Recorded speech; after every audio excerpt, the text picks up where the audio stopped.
Assalamualaikum warahmatullahi wabarakatuh.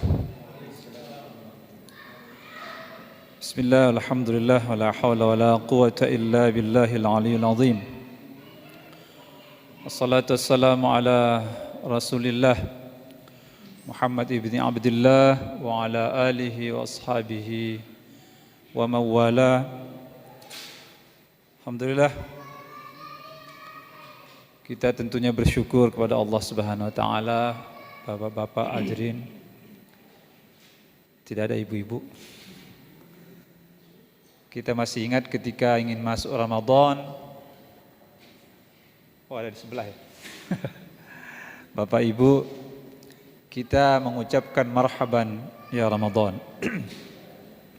Selamat datang Ramadan, artinya kita bergembira, berbahagia menyambut bulan Ramadan. Malam ini malam ke-17 ya. Artinya Ramadan semakin dekat akan meninggalkan kita. Kalau awalnya kita bergembira, bisa jadi di akhir-akhir Ramadan kita agak bersedih karena akan ditinggalkan Ramadan. Karena itulah di akhir-akhir ini biasanya kita akan bersabar untuk melakukan amaliyah, sabar menahan ngantuk karena toh Ramadan mau pergi. Termasuk mungkin kita bersabar duduk-duduk lama-lama di masjid sambil menunggu tarawih, kita mendengarkan ceramah. Ya insyaallah ceramah kita malam ini singkat saja. Judulnya sebuah pertanyaan. Pertanyaan ini sederhana, jawabannya juga sederhana. Tapi makna atau konsekuensi dari jawaban itu yang insya Allah kompleks. Pertanyaannya ringan saja, jawabannya juga ringan, tapi jawaban itu yang berat. Apa pertanyaannya? Kita biasa dengar saudara kita para mubalik menyampaikan bahwa Ramadan itu bulan mulia, Syahrul Karim. Ramadan itu bulan yang diberkahi, Syahrul Mubarak. Pokoknya Ramadan itu bulan istimewa. Pertanyaannya adalah, apa yang menyebabkan Ramadan ini istimewa, diberkahi, dan dimuliakan? Nah, ini pertanyaan. Karena sederhana mungkin kita sudah bisa menebak. Mungkin ada yang menebak, ya karena Ramadan bulan puasa. Bulan di mana pahala dilipat gandakan. Bulan di mana dosa-dosa semua diampuni. Dan bulan di mana semua permintaan dikabulkan. Saya kira ini tidak salah. Tapi mari kita lihat dalam Al-Quran jawabannya. Tepatnya dalam surah Al-Baqarah ayat 185. A'udzu billahi minasyaitonir rajim. Syahrul Ramadan alladzi unzila fihi al-Qur'an hudal lin-nasi wa bayyinatin minal huda wal furqan. Faman syahida minkum asy-syahra falyasum ila akhir ayat.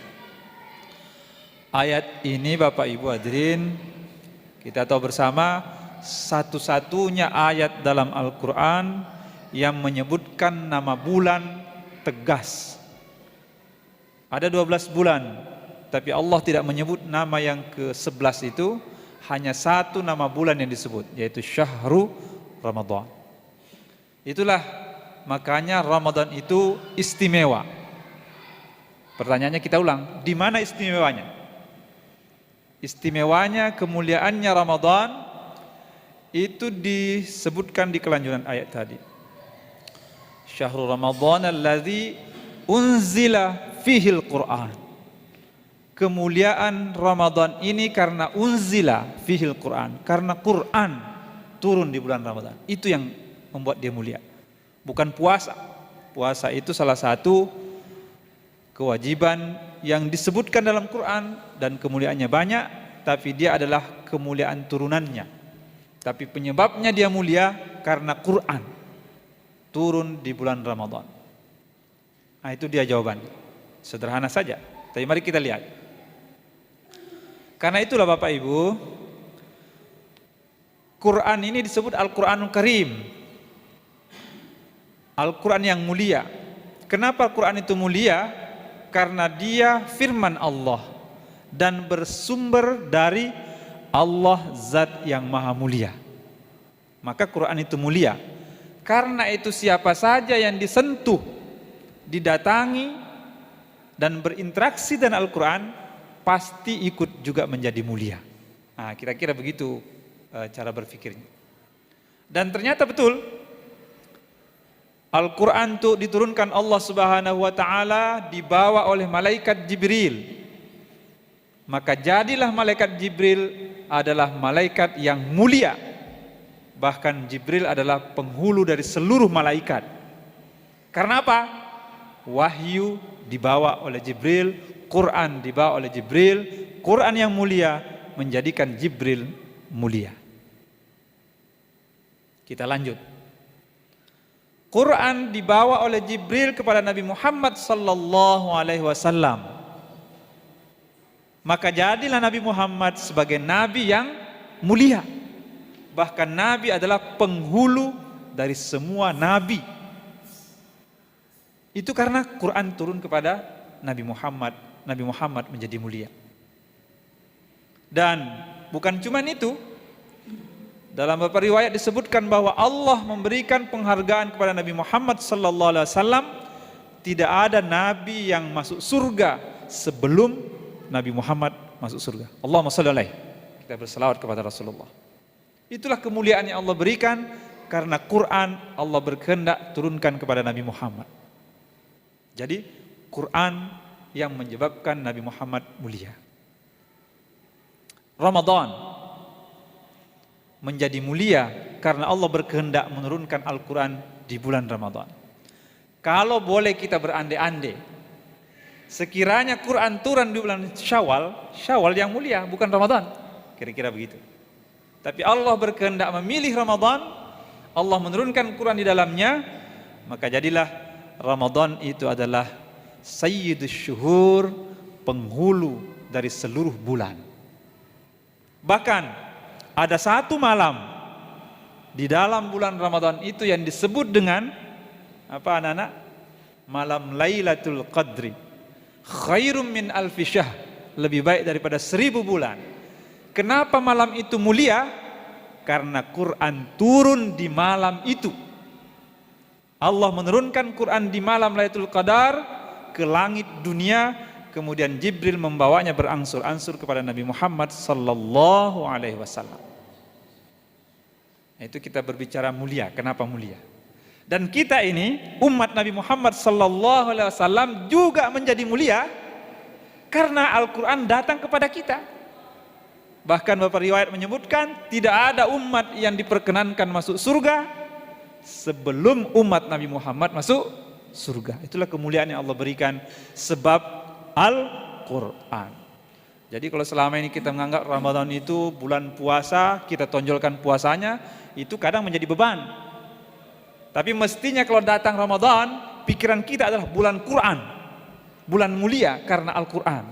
Sehingga seluruh amalan yang diperintahkan Quran kita laksanakan, bukan sekedar puasa. Tapi kalau bayangan kita bulan Ramadan puasa, ya puasa saja. Tapi kalau bulan Quran, maka seluruh amalan-amalan yang diperintahkan Quran kita bersemangat karena wawasan kita tentang Ramadan lebih luas daripada sekedar bulan puasa. Ikhwatal iman rahimakumullah. Kita lanjut sedikit. Apanya Quran itu yang mulia sehingga memuliakan orang-orang yang kita sebutkan tadi itu termasuk bulan. Nah, kita lanjutkan ayatnya tadi.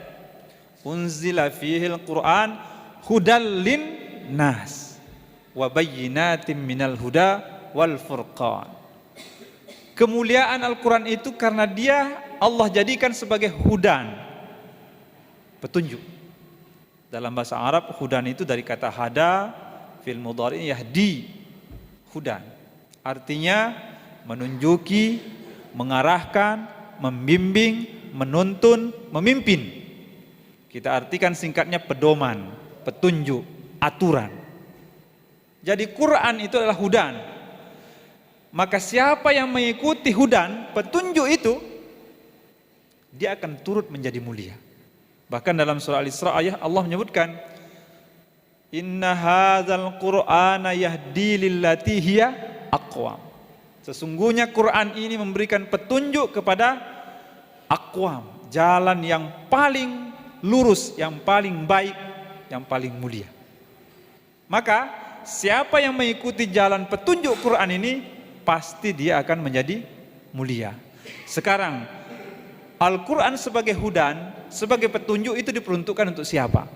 Masih dalam ayat tadi, hudal lin nas, petunjuk kepada semua manusia, bukan hanya untuk orang Islam. Jadi kalau ada mungkin umat Islam yang memahami bahwa Al-Quran itu hanya petunjuk untuk umat Islam, itu keliru. Yang benar, Quran untuk seluruh umat manusia. Maka siapa yang mengikuti petunjuk itu, baik dia muslim maupun non muslim, ikut menjadi mulia. Rumusnya begitu. Bedanya, kalau umat Islam yang mengikuti petunjuk Quran, dia akan mulia dunia dan akhirat. Tapi kalau non muslim mengikuti Quran, dia hanya dimuliakan di dunia saja, karena dia tidak beriman. Karena itulah, karena Quran itu sebagai petunjuk untuk seluruh manusia, maka ayat lain menyebutkan, ada 3 ayat yang sama persis bunyinya di 3 tempat berbeda. Di surah Taubah ayat 30, ada juga di surah Al-Fath, ada juga di surah As-Saff ayat 8. Huwallazi arsala rasulahu bil huda wa dinil haq. Dialah Allah yang arsala rasulahu, yang mengutus rasulnya Nabi Muhammad sallallahu alaihi wasallam, bil huda, dengan petunjuk Al-Quran, wa dinil haq, agama Islam yang benar. Untuk apa? Liyuzhirahu ala dini kulli, agar Al-Quran itu mengatasi, memimpin seluruh agama yang ada. Karena itulah Nabi ketika hijrah di Madinah, dia mendapati ada 4 pemeluk agama, dan itu semua diatur dengan Quran, dan semuanya menjadi mulia kecuali yang tidak mau. Yang pertama umat Islam mayoritas, yang kedua Yahudi mayoritas kedua, yang ketiga Kristen atau Nasrani, yang keempat Arab musyrik penyembah berhala. Semuanya Nabi atur dengan Quran, dan sepanjang mereka semua tunduk kepada aturan itu, mereka semua turut menjadi mulia. Ikhwatal iman, hadirin rahmati Allah. Jadi kalau ada individu di antara kita ini yang mau mulia, maka solusinya jadikan Quran sebagai aturan hidup kita. Kalau ada suami, insya Allah kita suami semua mungkin ini. Kalau ada belum jadi suami, segera. Kalau ada suami yang ingin keluarganya, rumah tangganya mulia, satu-satunya jalan, jadikan Quran sebagai aturan dalam rumah tangga, pasti mulia.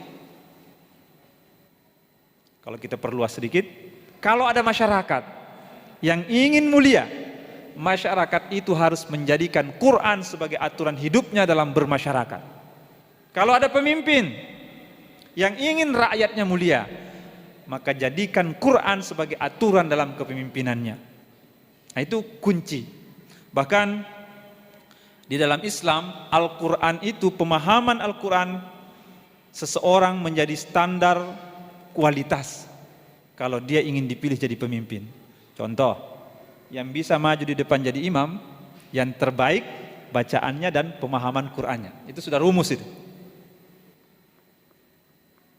Makanya selama Nabi hidup, tidak boleh jadi imam yang lain, karena Nabi lah yang paling baik dan yang paling paham, dan Quran diturunkan kepada dia.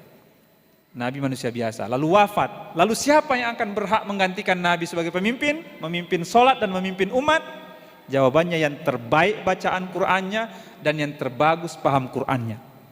Dan meskipun terjadi agak sengit pembicaraan ketika Nabi wafat, tapi ujungnya berkesimpulan bahwa sepanjang orang yang menemani Nabi di Gua Sur berhijrah, yang ditunjuk Nabi untuk menjadi pengganti imam ketika dia sakit, masih hidup, tidak ada yang berhak jadi pemimpin, karena dia yang paling paham Quran, Abu Bakar As-Siddiq. Jadi Abu Bakar jadi khalifah pertama. Dan menjelang wafatnya Abu Bakar, setelah memerintah kurang lebih 2 tahun, dia bermusyawarah mengajak tokoh-tokoh di Madinah, siapa pengganti saya nanti? Semua mengerucut. Kalau Anda Abu Bakar sudah wafat, maka tidak ada di antara kami yang berhak jadi pemimpin kalau orang yang lebih paham Quran masih hidup. Siapa itu? Umar bin Khattab. Maka orang sepakat membaiat Umar jadi khalifah. Dan Umar bin Khattab setelah memerintah 10 tahun, dia kumpulkan 6 orang calon yang menurut Umar inilah yang terbaik pemahaman Qur'annya. Utsman bin Affan, Ali bin Abi Thalib, Zubair bin Awyan, Abdurrahman bin Auf, Talhah bin Zubair. Termasuk Abdullah bin Umar yang tidak berhak dipilih tapi boleh memilih. Lalu Umar menugaskan selama 3 hari 3 malam harus terpilih salah seorang di antara 6. Kesimpulannya mereka berkata, sepanjang sang penulis Al-Quran yaitu Utsman bin Affan yang paham Quran masih hidup, tidak ada yang berhak jadi khalifah. Maka Utsmanlah jadi khalifah. Dan ketika Utsman wafat setelah memerintah 12 tahun, orang pun berkata, kalau Ali bin Abi Thalib masih hidup, orang yang paham Quran masih hidup, tidak ada yang berhak jadi pemimpin, maka jadilah Ali sebagai khalifah keempat. Pertanyaannya untuk kita, apakah kalau kita memilih pemimpin yang paham Quran, kita dahulukan? Jawabannya ada pada kita semua. Kalau kita menjadikan Quran sebagai standar, maka kehidupan kita akan mulia. Tapi kalau bukan Quran yang menjadi standar, bukan kitabullah menjadi standar, bukan kitabullah menjadi hukum, tapi justru kitab-kitab yang lain menjadi hukum, tidak akan pernah kita mendapatkan kemuliaan di dunia dan di akhirat. Inilah menjadi bahan renungan kita Ramadan ini. Apakah selama ini kita sudah menjadikan Quran sebagai kitab undang-undang, kitab peraturan kita sehari-hari, atau belum, atau justru yang lain? Nah, kitalah yang akan menentukan jawabannya. Yang jelas, beriman kepada Quran adalah rukun iman. Tidak sah iman kita kalau kita tidak beriman kepada Al-Quran, kebenaran Quran. Dan karena kita sudah meyakini kebenaran Quran, mengapa kita tidak menggunakan Quran sebagai pedoman, sebagai aturan hidup kita dalam seluruh aspek kehidupan? Semoga ini menjadi renungan bagi kita. Semoga kita bisa menjadikan Quran sebagai aturan hidup kita sampai Allah memanggil kita kelak. Amin ya rabbal alamin. Ini saja yang bisa saya sampaikan. Mudah-mudahan ada manfaatnya. Mohon maaf kalau ada yang tidak berkenan. Afwan minkum wastaghfirullah. Wassalamualaikum warahmatullahi wabarakatuh.